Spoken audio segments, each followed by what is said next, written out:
मेरा नाम संध्या है। मैं आहार विशेषज्ञ एम्स भोपाल से हूँ। आज हम बात करने वाले हैं डायबिटीज़ मेलिटस के बारे में और खाद्य पदार्थ के थ्रू हम इसको कैसे नियंत्रित कर सकते हैं। तो आइए जानते हैं हम डायबिटीज़ मेलिटस के बारे में, जिसको हम लोग शुगर की बीमारी भी बोलते हैं और मधुमेह भी बोलते हैं।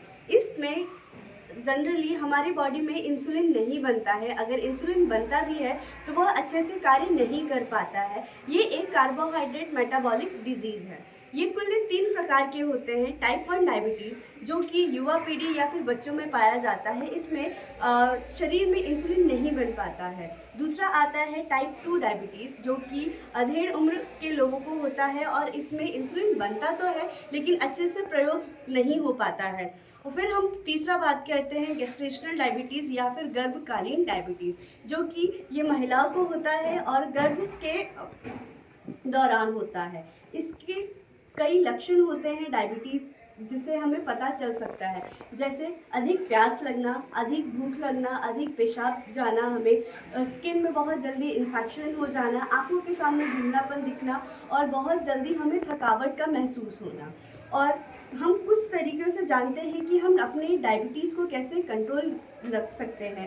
पहला है कि हमें नियमित रूप से रोज़ व्यायाम करना चाहिए। कम से कम हमें आधा घंटा नियमित व्यायाम करना चाहिए, जिसमें हम लोग वॉकिंग कर सकते हैं, एक्सरसाइज करते हैं, जो भी हमें आसानी पड़े। उसके बाद हमारा खाना, जिसके बारे में हम अधिकतर बात करते रहते हैं, ये बहुत महत्वपूर्ण हमारा खान पान बहुत महत्वपूर्ण भूमिका निभाता है।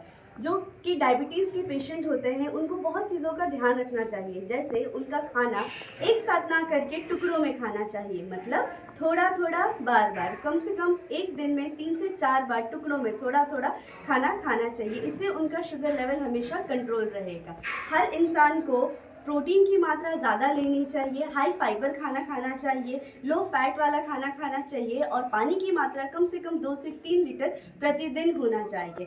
तो आइए हम जानते हैं कि हम इसमें क्या क्या चीज़ें खा सकते हैं। हाई प्रोटीन की हम बात कर रहे हैं तो हमें इसमें दाल और दाल से बनी हुई सारी चीज़ें, जैसे हमारी दालें हो गई हैं, मिलेट हमें अपने रेगुलर बेसिस के खाने में ऐड करना चाहिए। मिलेट बेस्ड हमें जो बात करते हैं इसमें रागी हो गया, बाजरा हो गया, ज्वार हो गया, इन सब को हम अपने डाइट में डेली बेसिस पे यूज़ कर सकते हैं। जैसे हमारा प्रोटीन बढ़ाने के लिए अगर हम बात करें तो सोयाबीन हो गया, मूंगफली हो गया, दूध या दूध से बनी हुई चीज़ें हो गई, इसका इस्तेमाल हम कर सकते हैं। और जो मांसाहारी लोग हैं वो अंडे या चिकन, इसका प्रयोग थोड़ा सा कम करके ये भी वो ले सकते हैं।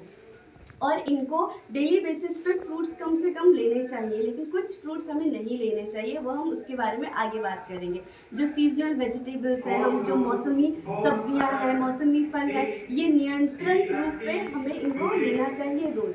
तो अब हम बात करते हैं जो चीज़ें हमें बिल्कुल भी नहीं लेनी चाहिए, वो है कोई भी मीठी चीज़, जैसे शक्कर, गुड़, शहद, इन सब चीज़ों का प्रयोग नहीं करना चाहिए। कुछ फल हो गए जैसे केला हो गया, संतरा हो गया, आम हो गया, अंगूर हो गया, चुकंदर हो गया, और मीठी बहुत जो चीज़ें हमें यूज़ में नहीं आनी चाहिए, खजूर हो गया, साबूदाना हो गया, आलू या आलू से बनी हुई चीज़ें, इनका सेवन सीमित मात्रा में करनी चाहिए। तो ये सारी चीज़ें हम लोगों ने जान ली कि हम कैसे कैसे कंट्रोल कर सकते हैं।